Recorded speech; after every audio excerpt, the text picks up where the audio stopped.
어느 단체나 대표가 있어요. 회사에 회사 대표가 있습니다. 여당, 야당, 당에도 당 대표가 있어요. 국가에도 국가 대표가 있다. 운동선수든 무슨 뭐 하든 하여튼 뭐 국가를 대표하는 사람들이 있는데 성경에 많은 사람들이 나와요. 성경에 특별히 구약에 많은 인물들이 나오는데 그렇다면 그 많은 사람 가운데 대표를 뽑는다면 누가 대표가 될까? 여러분들 각자 생각나는 사람이 있을 거 아니에요? 이 사람이 대표가 돼야 되겠다. 한데 구약의 대표 인물을 꼽으라면 누구를 꼽을 수 있느냐면 모세와 엘리야를 꼽을 수 있어요. 모세와 엘리야. 왜냐하면 제가 좋아하는 사람을 뽑는 것이 아니라 예수님께서 변화산에서 변형되실 때에 누구를 만났느냐 하면 모세와 엘리야를 만나셨어요. 그들을 만나가지고 무슨 대화를 나누셨냐면 별세 하실 것에 대해서 예루살렘에서 별세하실 것, 그러니까 십자가를 지시는 것에 대해서 대화를 나누셨다는 거예요. 그래서 이 모세와 엘리야가 왜 대표가 되냐면 모세는 율법의 대표예요. 엘리야는 선지자의 대표예요. 근데 구약 성경은 무엇으로 되냐면 율법서와 선지서로 되어 있어요. 그러니까 모세와 엘리야는 구약 성경의 구약의 인물을 대표할 뿐만 아니라 구약 성경을 의미하기도 해요. 그래서 예수님께서 변화산에서 모세와 엘리야를 만났다고 하는 의미는 단순히 그 사람들이 뭐 대단해서가 아니라 예수님이 이 땅에 오신 것은 구약에 예언된 메시아로 이 땅에 오셨고 예수님께서 이 땅에 오셔서 십자가를 지실 것에 대해서 구약에 이미 예언된 것을 이루시기 위해서 오신 메시아다 하는 의미가 담겨 있단 말이죠. 그래서 엘리야는 대표인데 대표는 아무나 뽑는 게 아니잖아요. 실력도 있어야 되고 또 강해야 되고 믿을 만한 사람을 대표로 뽑지 대표 잘못 뽑아 놓으면 아주 두고두고 이게 어려운 일이에요. 회사를 말아먹기도 하고 당을 말아먹기도 하고 나라를 말아먹기도 한단 말이죠. 그래서 대표를 잘 뽑아야 되는데 엘리야는 잘 뽑은 대표야. 그래서 엘리야는 믿을 만하고 또 열심도 있는 그런 대표인데 그런 선지자가 맞아요. 엘리야는 선지자의 대표 그런 선지자가 맞는데 오늘 본문에 보니까 아닐 수도 있구나. 대표로서 믿을 만하고 실력도 있고 열심은 있는데 그런 대표가 아닐 수도 있구나 하는 것을 우리에게 말씀해 주셔요. 우리가 누구를 바라볼 때 그 사람은 딱 그런 사람이다. 이렇게 딱 고정관념으로 딱 보면 우리 시야가 편협해져요. 엘리야는 믿을 만한 사람이고 실력 있는 사람이고 능력 있는 선지자다. 맞아요. 근데 아닌 면도 있다 하는 것을 우리가 인정할 수 있어야 돼. 오늘 본문에 보니까 엘리야가 어떤 면에서 그러냐면 우리가 그걸 살펴볼 텐데 엘리야 이름의 뜻이 있잖아요. 엘리야는 무슨 뜻이냐면 여호와는 하나님이시다 이런 뜻이야. 그러니까 누구세요? 엘리야예요. 여호와는 하나님이셔. 이름 자체가. 그러니까 우리가 부를 때 엘리야 뭐 멋진 이름 같지만 그들이 유대인들이 히브리 사람들이 이렇게 부를 때는 어이 여호와는 하나님이심 이렇게 부르는 거예요. 그래서 엘리야는 그 이름대로 사역을 했어요. 엘리야의 사역이 뭐냐면 여호와가 하나님이심을 선포하고 여호와가 하나님이심을 증거하는 사역을 엘리야가 했단 말이죠. 그래서 엘리야는 언제 사역했느냐면 북이스라엘이 영적으로 가장 어두운 아합 왕 때에 그 어두운 세상에 대해서 어둠에 도전한 선지자가 엘리야예요. 엘리야가 아합 왕 때에 그가 혜성처럼 나타나서 뭘 선포하냐면 앞으로 내가 말하기 전까지는 비가 오지 않을 거다. 가뭄이 들어요. 그래서 3년 뒤에 엘리야가 이 세상에 다시 도전을 하게 되는데 그것이 뭐냐면 갈멜산으로 모여라. 너희들이 믿는 바알과 아세라의 선지자도 모여라. 왕도 오세요. 백성들도 오세요. 해가지고 갈멜산에 수천 명이 잔뜩 모여 있는데 엘리야가 그곳에 백성들을 아합 왕을 선지자들을 모은 목적이 뭐냐면 누가 하나님이신가를 보여주고 너희가 본 이분이 하나님이 맞구나 하면 바알이 하나님이면 바알을 섬기고 내가 믿는 여호와가 하나님이시면 내가 믿는 하나님을 섬겨라. 백성들이 맞아요 해가지고 동의해서 그곳에서 대결을 펼치잖아요. 하늘에서 불이 내려서 이 재물을 태우는 신이 여호와고 하나님이시다. 근데 바알과 바알의 선지자는 종일토록 뭐 몸을 찌르고 하지만 아무 일도 일어나지 않았는데 엘리야가 하나님 앞에 이 제단을 쌓아놓고 하나님 앞에 기도하잖아요. 뭐라고 기도하냐면 여호와여 응답하옵소서 내가 주의 종인 것과 또 뭐를 기도하냐 18장 33절 37절 한번 볼게요. 뭐라고 기도하냐면 18장 37절을 보니까 여호와여 내게 응답하옵소서 내게 응답하옵소서 이 백성에게 주 여호와는 하나님이신 것과 이게 여호와는 하나님이심이 뭐라고요? 엘리야야. 주 여호와는 하나님이신 것과 엘리야야 엘리야. 이게 그러니까 엘리야의 사역은 백성들에게 뭘 알려주고 뭘 말하고 선포하냐면 여호와가 하나님이시다. 자기 이름이야.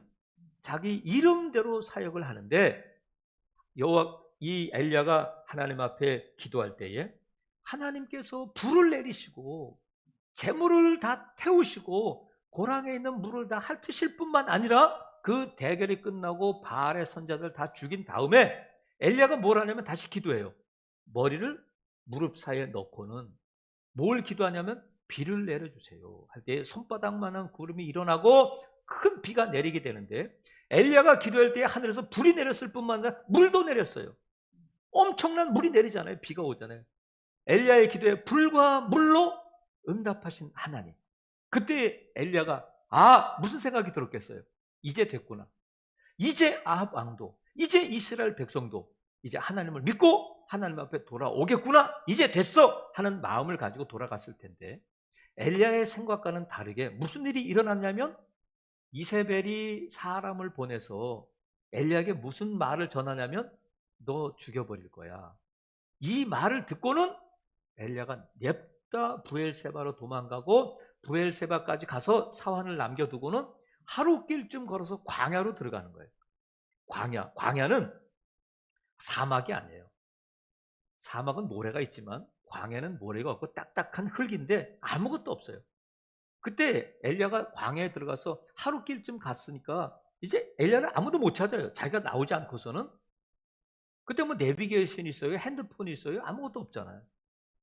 엘리야가 하루길을 가가지고 광야에서 어디에 앉게 되냐면 로뎀 나무 아래에 앉게 되는데 교회에서 이 새 예배당을 만들고 카페 1층에 카페를 만들면 제일 많은 카페 이름이 뭐냐면 로뎀 나무야.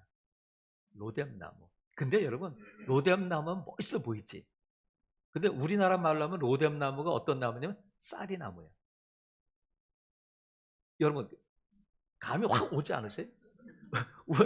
히브리 말로 로뎀 나무 하면 멋져 보이지만 우리 말로 뭐라고요? 그냥 쌀이 나무예요. 쌀이 나무. 그러니까 뭐 우리가 그런 시도 있잖아요. 목련꽃 그늘 아래서 베르테리의 뭐 편지를 읽는다. 근데 목련꽃이 그늘이 막 확 지고 그런 목련꽃은 별로 없잖아요. 마찬가지로 로뎀 나무 아래 누워서 자고 있는 엘리야는 뭐 목가적이고 뭐 아름답고 뭐 좋은 풍경이 아니에요. 근데 엘리야가 로뎀 나무 아래서 뭐 하라면 자. 하루길을 걸어왔으니까 피곤하겠지. 엘리야도 쉼이 필요하지. 그래서 로뎀 나무를 좋게 보지만 엘리야는 왜 자느냐면 여러분 보세요. 광야에서 먹을 것이 있어요. 마실 물이 없어요. 마실 물이 있어요. 뭐가 아무것도 없어. 사람도 없고 짐승도 없고 아무것도 없어. 근데 자. 그럼 어떻게 될까요? 왜 잘까? 피곤해서 자겠어요? 아니에요. 엘리야가 로뎀 나무 아래서 뭐라고 기도하냐면 하나님 내 생명을 거둬가 주세요. 나 죽고 싶어요. 그래서 자는 거예요. 그러니까 엘리야는 왜 자냐면 이게 죽는 거야. 그러면 엘리야가 거기서 자면 어떻게 되겠어요? 배고파 죽든지 목말라 죽든지 더워서 죽든지 추워서 죽든지 죽는 거예요. 그러면 엘리야는 자연사예요? 자살이에요? 또 제가 이걸 물어보니까 집에 가서 자살일까 자연 이거 뭐 고민하실 필요 없어요. 그러니까 엘리야는 지금 로뎀 나무 아래서 잤다 하는 것은 지금 죽으려고 하는 거예요. 참은 죽는 거지 거기서. 근데 하나님께서 천사를 보내셔서 어떻게 하시냐면 천사를 보내시는데 자 5절 19장 5절에 보니까 로뎀 나무 아래에 누워 자더니 천사가 그를 어떻게 했다고요? 어루만졌다. 영어로는 touch, 어루만졌다. 저는 그래서 이것을 거룩한 만지심. 하나님께서 어루만져 주셨다는 거야. 하나님의 천사를 통해서 엘리야의 귀에 대고 일어나!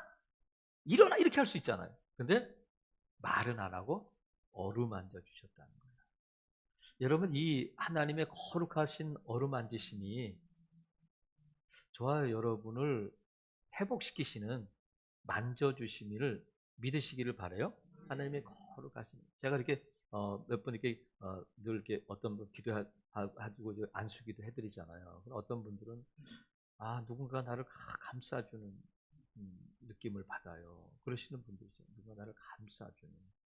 저는 거룩한 만지십니다. 어루만져 주십니다. 그렇게 부르는데 천사를 보내서 어루만져 주셨다. 어루만져 주시면서 먹을 것을 주시고 마실 물을 주시고 해서 엘리야를 깨우는데 엘리야는 먹고 또 자요. 떡을 먹고 물을 마시고 또 자. 그러니까 엘리야는 그냥 일어나고 뭐 할 마음이 없는 거야. 근데 천사가 뭐라고 그러냐면 힘을 내서 내가 가야 할 곳이 있다. 어디냐면 하나님의 산 호렙으로 가라. 이렇게 말씀하셔요. 그러니까 호렙산을 가까워서 가는 게 아니야. 엘리야가 지리를 잘 알아서 그곳을 가는 게 아니라 하나님의 산이기 때문에 하나님께서 엘리야를 호렙산으로 부르시는 거예요. 호렙산이 어떤 산이냐면 모세가 하나님을 만난 곳이잖아요. 하나님이 그를 부르신 곳이잖아요. 물어보셨어. 내 손에 있는 것이 무엇이냐? 설교 들으셨어? 못 들으셨어? 잊어버리셨어? 기억해. 아주 오래전 일인 것처럼 생각되지만 내 손에 있는 것이 무엇이냐? 그래서 우리 질문을 살펴봤잖아요. 그곳에서 하나님이 모세를 부르셨고 하나님을 만나 주셨고 율법을 주셨고 그 산에 하나님의 영광이 가득했다. 그래서 그 하나님의 영광이 가득했던 그 산으로 모세를 부르셨던 그 산으로 모세를 보내셨던 그 산으로 엘리야를 부르시는 거예요. 그래서 엘리야가 40일을 걸어서 하나님의 산 호렙에 도착해서 어디로 가느냐면 동굴 속으로 들어가요. 동굴 속으로 들어갔는데 그때 하나님의 임재가 임하면서 소리로 임하셔서 엘리야에게 물어보시는 거예요. 그것이 뭐냐면 내가 어찌하여 여기 있느냐? 내가 어찌하여 여기 있느냐? 왜? 여기에 이걸 물어보죠. 왜 있어? 여기가 여기에 있어? 여기가 어떤 자리야? 이렇게 물어보시는 거예요. 그러면 성경에는 하나님의 말씀이 있잖아요. 근데 하나님의 말씀을 설명하는 것도 있지만 하나님이 직접 말씀하시는 부분도 많아요. 오늘 본문도 하나님이 직접 엘리야에게 하신 말씀이잖아요. 근데 하나님이 엘리야에게 말씀하실 때 표정이 어떤지, 톤이 어떤지, 어떤 세기로 말씀하셨는지 이런 건 없어요. 그러니까 이 본문을 어떻게 읽느냐에 따라서 어떤 하나님이냐를 우리가 인식할 수 있어요. 예를 들면 제가 여러분을 부를 때 사랑하시는 여러분 이렇게 부르는 거하고 여러분 이렇게 부르는 거하고 같은 여러분이지만 다르잖아요. 그렇죠? 여러분은 제가 여러분 이렇게 부르시기를 원하시는 줄로 믿어요. 근데 제가 여러분 한다고 해서 여러분을 책망하거나 여러분을 혼내주기 위해서 부르는 것이 아니라 일어나세요! 깨어나세요! 이런 거잖아. 그러니까 하나님께서 내가 어찌하여 여기 있느냐 이 본문을 어떤 감정으로 어떤 생각을 가지고 읽느냐에 따라서 하나님이 달라져. 저와 여러분만의 문제가 아니라 성경을 해석하는 신학자들, 학자들 가운데서도 둘로 나뉘어요. 내가 어찌하여 여기 있느냐 이 본문을, 이 말씀을, 질문을 하나님이 엘리야를 책망하시기 위해서 물어보신다 하시는 분들이 있고 아니다. 하나님이 엘리야를 사랑하셔서 이 질문을 하신다 하고 해석하는 분들도 있어요. 왜? 내가 어찌하여 여기 그것만 있으니까. 그러니까 여러분들이 마음이 하나님 보시기에 부끄럽고 하나님께서 나를 부르실 때 너 왜 여기 있어? 막 두려운 하나님. 나를 찾아오셔서 나를 막 지적하시고 나를 책망하시는 하나님으로 인식될 수 있어요. 모든 말씀을 읽을 때마다 하나님이 두려운 존재로 내게 다가올 수 있단 말이죠. 그래서 어떤 분들은 가장 오래된 이단 중에 어떤 이단이냐면 영주주의라는 이단이 있고 또 다른 이단이 뭐가 있냐면 그래서 이 구약의 하나님은 백성들을 죽이고 민족을 멸망시키고 막 잔인한 하나님이고 무서운 하나님이니까 사랑의 하나님이실 수 없다. 그래서 구약 성경을 안 믿어. 그런 이단들도 있어요. 근데 우리가 하나님의 말씀을 읽을 때 그 말씀이 나를 나를 야단치시고 나를 책망하시고 하나님 화나셨구나 그렇게 읽을 때라도 그런 의도로 말씀하셨다 할지라도 우리가 정말 가져야 할 관점은 뭐냐면 하나님은 사랑이시라는 거예요. 하나님은 사랑이시다. 그러니까 이 본문을 읽을 때도 하나님은 사랑이시라는 관점에서 이 본문을 읽어야 돼요. 그러니까 너 왜 여기 있어? 너 도대체 왜 이러는 거야? 이렇게 하시는 것이 아니라 하나님께서 엘리야를 사랑해 주셔서 이 질문을 하셨다는 거예요. 그걸 어떻게 알 수 있느냐면 하나님께서 지금 엘리야에게 이 질문을 2번 하시는데 한 번은 굴 속에서 있을 때, 한 번은 굴 밖에 나와 있을 때에 하나님께서 뭘 어떻게 어떤 어조로 말씀하시냐면 세미한 음성으로 말씀해 주셨다는 거예요. 세미한 음성으로. 그럼 여러분 보세요. 자기 자녀를 막 야단칠 때 개똥아 너 왜 이래? 너 어쩌자고 이러는 거예요. 이러면 화를 내도 좀 다르잖아요. 목소리가 높아지잖아요. 말이 강해지잖아요. 근데 하나님이 세미한 음성으로 엘리야에게 물어보시는 거예요. 그러니까 하나님은 엘리야를 사랑하셔서 이 질문을 하고 계시다 하는 것을 그 사랑의 관점에서 이 본문을 보자는 거예요. 제가 이렇게 말씀드려도 하나님 무서워, 하나님 야단치면 어떡할까 그렇게 마음 먹으시는 분이 있을지 모르겠는데 그 마음을 바꾸실 수 있기를 바라요. 그래서 하나님이 2번 질문하시는데 엘리야도 2번 대답해요. 하나님이 똑같은 질문을 2번 하시고 엘리야도 똑같은 답변을 2번 하셔. 맞는 대답일까? 아니면 틀린 대답일까? 하나님 왜 이걸 똑같은 질문을 2번 하실까? 엘리야는 어떻게 똑같은 대답을 2번 하실까? 엘리야는 자기가 맞다는 거죠. 근데 이 맞을까 틀릴까를 떠나서 지금 하나님께서 이 질문을 어디서 엘리야에게 하시는가 하는 것을 우리가 먼저 살펴봐야 돼요. 만약에 하나님께서 로뎀 나무 아래에서 이 질문을 하셨다면 엘리야는 그렇게 대답해야 돼요. 엘리야의 대답이 뭐냐면 나 혼자 남았어요. 나 열심히 했는데 아무 열매가 없어요. 아무 변화가 없어요. 나를 죽이려고 해요. 나 혼자 남았기 때문에 나라도 하나님을 전해야 되겠다 해서 남다른 열심으로 100명, 200명이 할 걸 나 혼자 이렇게 했는데 아무 열매도 없고 변화도 없고 나는 쓸모없는 사역자예요. 쓸모없는 선지자예요. 그 대답이에요. 엘리야는 온통 그 생각에 묶여 있는 거예요. 하나님께서 엘리야에게 로뎀 나무 아래 있을 때 이 질문을 하셨다면 그 대답이 맞아. 그렇게 대답할 수 있어요. 하지만 지금은 로뎀 나무 아래가 아니라 40일을 걸어서 하나님의 산 호렙산에 와서 동굴 속에 있을 때 물어보시는 거예요. 여기는 어디? 로뎀 나무 아래가 아니라 동굴 하나님의 산에 있단 말이에요. 그러면 하나님께서 엘리야야 내가 왜 여기 있어? 물어보시면 뭐라고 대답해야 돼요? 하나님이 가라고 하셨어요. 하나님이 나를 부르셨어요. 하나님이 이곳에 오라고 하셨어요. 가라고 하셔서 이곳에 있어요. 이 대답이 맞는 것 같아요. 엘리야의 대답이 맞는 것 같아요. 저는 그렇게 생각해요.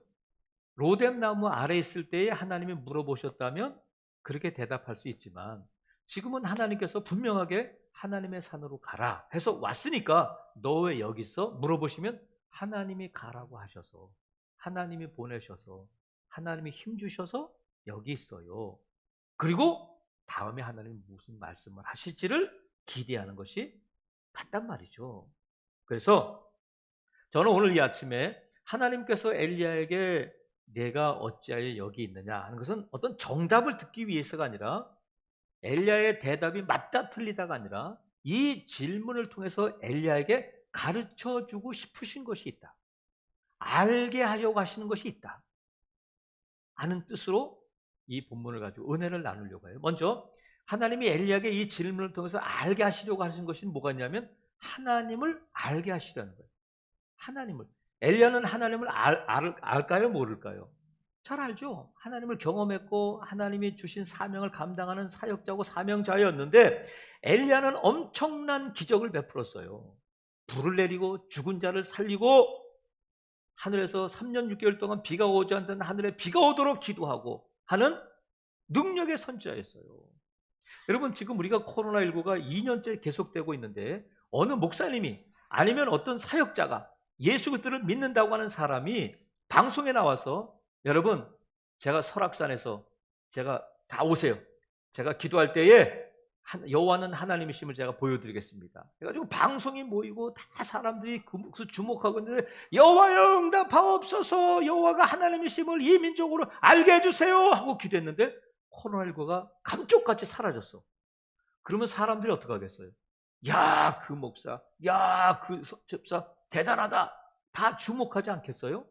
엘리야는 하나님께서 그런 식으로 여호와는 하나님이심을 보여줄 것으로 기대했어요. 왜? 불을 내리시고 비를 내리게 하셨으니까. 하나님께서 이제 아합 왕을 두렵게 하고 또 재앙을 내리고 아니면 백성들의 마음을 돌이켜서 다 하나님께 돌아오도록, 그렇게 되면 봐, 하나님 맞지? 내가 말한 것이 맞지? 하면서 엘리야도 으쓱해졌을 텐데 엘리야의 생각과는 전혀 다른 형태로 지금 돌아가고 있으니까 엘리야가 낙심하고 있단 말이죠.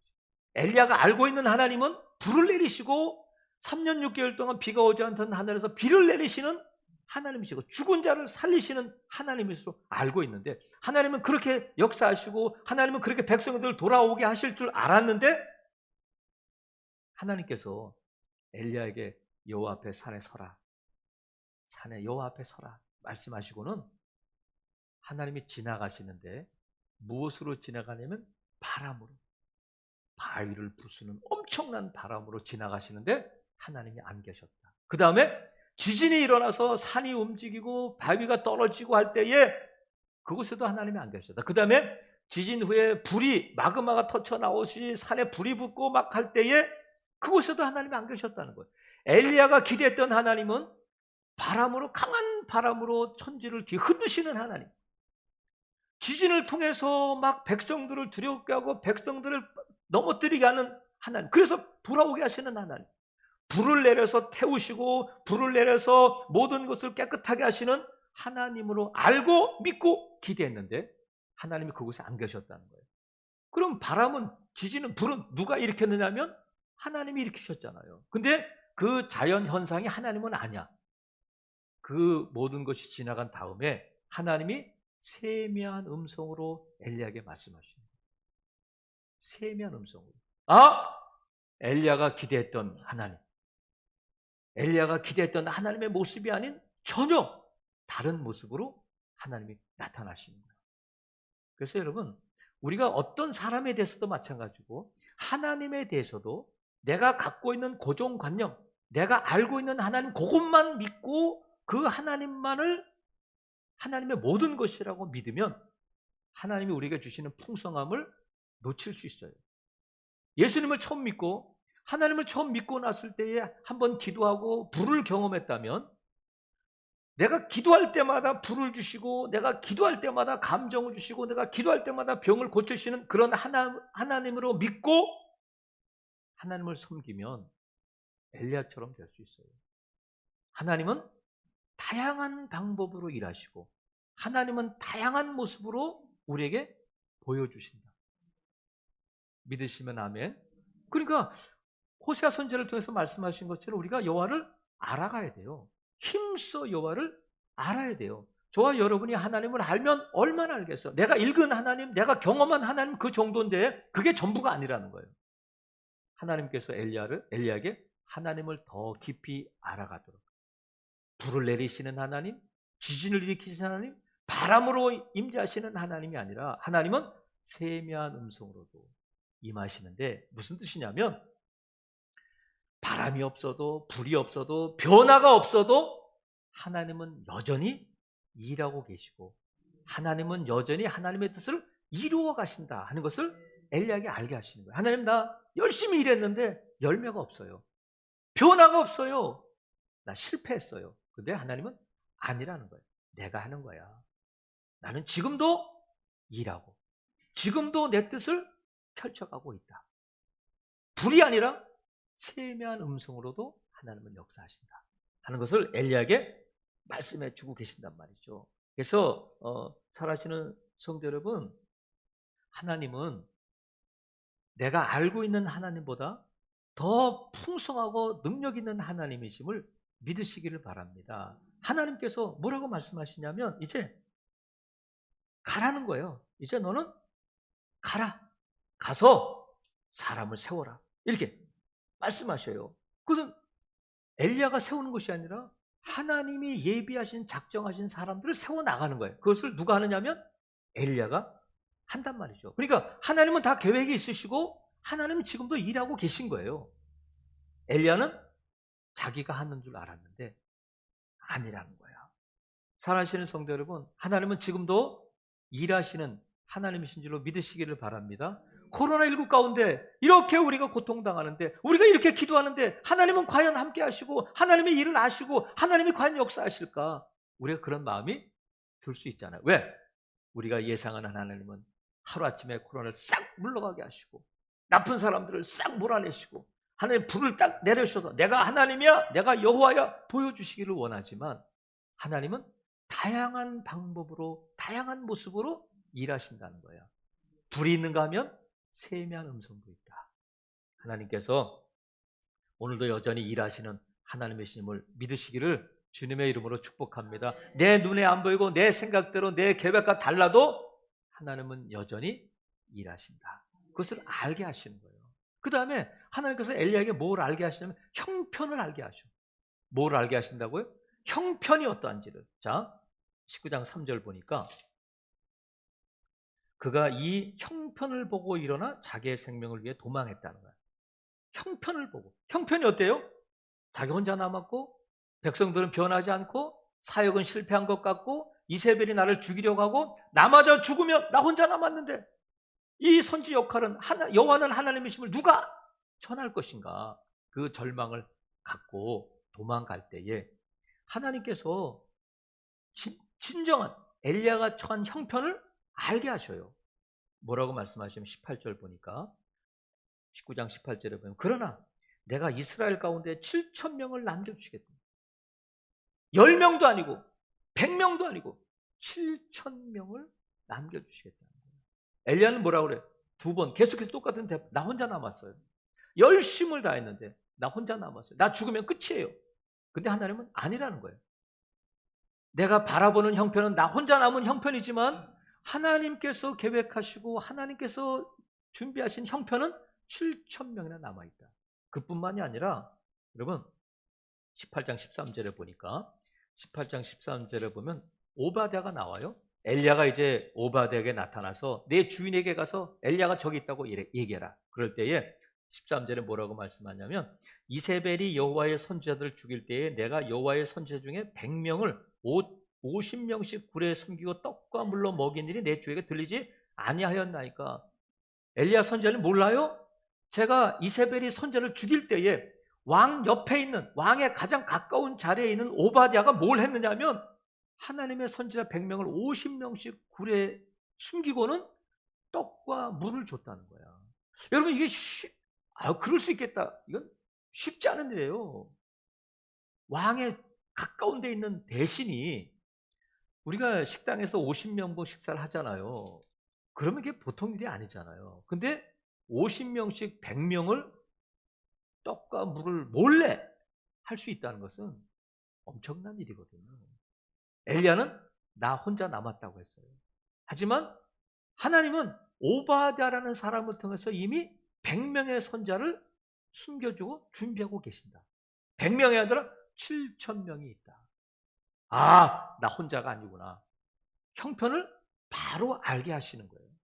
우리가 어떤 막다른 골목에 있으면 벽밖에 안 보이잖아요. 불가능하고 막막하고 답답하고 절망밖에 없지만 동굴과 터널의 차이가 뭐냐면 입구가 구멍이 2개냐 하나의 차이야. 동굴은 입구만 있어요. 터널은 출구가 있어요. 동굴에 출구를 내면 터널이 되는 거예요. 근데 지금 엘리야는 동굴에 있잖아요. 동굴에 있는데 하나님께서 엘리야에게 뭐라고 말씀하시냐면 11절 보세요. 19장 11절에 보니까 여호와께서 이르시되 너는 나가서 여호와 앞에서 산에 서라. 동굴에 있지 말고 나가라. 나가서 여호와 앞에 산에 서라. 세상을 바라봐라. 내 사역은 막다른 골목이 아니고 동굴이 아니라 너는 터널로 나가면 된다. 하나님이 동굴을 터널로 만들어 주시는 거예요. 나가서 서라는 거예요. 더 넓은 세상이 있다. 그 형편을 보여주시는 거예요. 너 혼자가 아니야. 7천 명이나 있어. 오바다는 100명을 숨겨줬어. 하면서 하나님께서 그 형편을 제대로 알게 하신단 말이죠. 여러분, 우리가 내가 지금 당하고 있는 형편을 보면 나밖에 안 보여. 내가 당하는 어려움이 제일 어려운 것 같아 여겨져요. 내 아픔이 나만 겪고 내가 제일 아픈 사람인 것처럼, 내가 제일 상처가 많은 사람인 것처럼 나만 보인단 말이에요. 근데 하나님의 섭리, 하나님의 뜻을 가지고 이 환경을 바라보게 되면, 형편을 제대로 알게 되면 사실 하나님의 섭리를 알게 된단 말이죠. 혼자가 아니라 7천 명이 있다. 이세벨이 너를 죽이는 것이 아니라 생사화복은 내가 주관한다. 하나님께서 그 형편을 보게 하셔요. 그럴 때에 이 동굴이 터널이 된단 말이죠. 사랑하시는 성도 여러분, 여러분이 어떤 형편 가운데 있든지 하나님이 보여주시고 하나님이 말씀하시는 형편을 볼 수 있기를 바라요. 내 형편, 내 처지, 그것만 보면 나만 보이고 내가 제일 억울하고 내가 제일 힘든 것처럼 여겨지지만 하나님은 아니라는 거예요. 도움의 손길이 있고 누군가가 있고 혼자가 아니라 여럿이다. 이렇게 말씀하신단 말이죠. 사랑하시는 성도 여러분, 형편을 제대로 알아야 제대로 된 판단과 제대로 된 결정을 내릴 수 있어요. 막다른 골목에서 무슨 제대로 된 판단이 나오겠어요. 끝났구나. 이제 안 되는구나. 나는 실패했구나. 아무 변화가 없구나 할 때에 하나님은 나가. 세상을 봐봐. 밖을 봐라. 터널이다. 이렇게 말씀해 주신단 말이죠. 사랑하시는 성도 여러분, 하나님께서 저와 여러분에게 보여주시는 그 형편을 볼 수 있기를 바라요. 내가 보는 형편이 아니라 하나님이 보여주시는 형편을 볼 때에 동굴은 터널이 된다. 믿으시면 아멘. 그래서 내가 생각하는 막다른 골목, 나는 실패자가 아니라 하나님께서 또 이 하나님을 알게 하시고 형편을 알게 하실 뿐만 아니라 엘리야 자신을 알게 하셔요. 나를 알게 하셔요. 엘리야는 지금 나는 실패자입니다. 내가 그렇게 사역했는데, 열심히 유별나게 했는데 사역에 열매가 없어요. 백성들은 변하지 않고 아합 왕도 변하지 않고 세상은 변하지 않고 나를 죽이려고 하는 사람들이 있습니다. 할 때에 하나님께서 15절 보니까 여호와께서 그에게 이르시되 너는 내 길을 돌이켜 광야를 통하여 다메섹에 가라. 가서 뭘 하냐면 왕을 세우고 선지자를 세워라. 기름을 부어줘라. 엘리야는 불을 내리고 또 비가 오게 하고 하나님의 위대하심을 보여주고 그게 자기의 사역인 줄 알았는데, 하나님은 사람을 세우는 일이 내 사명이다. 근데 그 보통 사람이 아니라 왕을 세우고 또 이방의 왕을 세우고 이스라엘의 왕을 세우고 선지자를 세우는 일을 네가 해야 된다 하면서 엘리야에게 새로운 사명을 주셔요. 너는 실패자가 아니라 사명자다. 너는 실패라고 생각하지만 나는 내 사역이 실패했다고 생각하지 않는다. 엘리야가 누구인지를 바로 알게 하신단 말이죠. 그래서 여러분, 엘리야는 실패자가 아니라 사명자다 하는 것을 다시 알게 하시면서, 사명자이기 때문에 지금 엘리야는 세상을 향해서 나가야 하는 것이고 세상에 나가서 왕을 세우고 선지자를 세우는 사명을 감당해야 된다. 그것이 엘리야가 지금 이 산에 서 있는 이유이고 하나님이 그를 살려주신 이유이고 이세벨이 너를 죽일 수 있는 것이 아니라 내가 너를 살려주는 거다. 왜? 사명이 있기 때문에. 그것을 알게 하신단 말이죠. 그래서 엘리야가 이 산에 머무는 것이 아니라 동굴 속에 있는 것이 아니라 세상을 향해서 담대히 나아가도록, 너는 결코 실패자가 아니다. 내 사역에 열매가 없는 것이 아니라 그 열매는 내가 거두는 것이고 너는 너에게 준 사명을 감당하면 된다. 그것이 사역자가 할 일이고 그 순종 자체가 열매란 말이죠. 그래서 우리가 예수님을 믿는데 다 똑같은 믿음은 아니잖아요. 남다른 열심으로 예수님을 믿는 사람이 있어요. 남다른 열심으로 기도하시는 분들이 있어. 남들보다 더 많이 기도해요. 남들보다 더 많이 전도해. 남들보다 더 많이 봉사해. 헌신해요. 그러면 우리 마음속에 내가 이 정도 하면 교회가 변하겠지. 내가 이렇게 잘해지면 우리 남편이 변하겠지. 내가 이렇게 잘해지면 우리 자녀들이 나를 인정해 주겠지. 목사님이 나를 인정해 주겠지. 교회가 나를 인정해 주겠지. 그 사람이 나를 좋아하겠지. 하지만 내가 생각한 것과 전혀 다른 결과, 모습이 보일 수 있단 말이에요. 여전히 그 사람은 나에게 냉랭하고, 여전히 남편은 그대로이고, 우리 자녀들은 여전히 밖으로 돌고, 여전히 교회는 침체되어 있는 것 같고 할 때에 우리 마음속에 소용없구나. 기도해도 열심을 내봤자 뭐 변하는 것도 없고, 이 엘리야 신드롬이 생길 수 있어요. 관두자 차라리. 살아서 뭐하냐. 아무래도 열심을 내도 안 되는데, 그럴 때에 열심이 없는 성도들은 이런 마음도 없지만 남다른 열심을 가질 때 그 열심이 자기의 의가 되면 안 돼. 내가 이만큼 했는데, 내가 교회를 위해서 이렇게 했는데 목사님이 나를 못 알아주고 어떻게 교회가 이렇게, 그건 자기 의가 될 수 있어요. 그럴 때 관두자. 아무 소용없다. 예수 믿어도, 헌금 많이 해도, 기도 그렇게 막 몸부림쳐 기도해도 응답도 없고 소용없다 할 때에 하나님이 물으시는 거야. 내가 어찌하여 여기 있느냐. 이 말씀은 왜 여기 있어? 이런 말씀이기도 하지만 저는 이 본문을 어떻게 받아들이냐면, 엘리야야, 너 왜 여기 있는지 알아?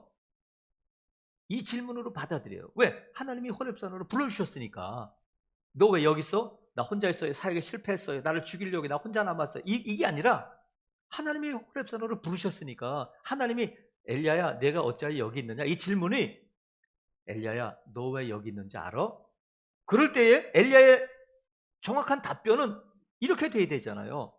하나님이 저를 부르셨어요. 하나님이 저를 인도해 주셨어요. 하나님이 제게 먹을 것과 마실 물을 주시고 힘을 주셨어요. 그래서 제가 여기 있어요. 이게 정확한 대답이잖아요. 여러분 오늘 예배 자리에, 아니면 여러분이 낙심하고 있는데 막다른 골목에서 동굴 속에 갇혀서 나 혼자구나, 이제는 끝났구나, 도와줄 사람도 없고 내 아무리 열심히 해도 안 되는구나 할 때에 하나님께서 김집사야, 박집사야, 너 왜 여기 있는지 알아? 내가 너를 불렀어. 내가 너에게 맡겨줄 일이 있어.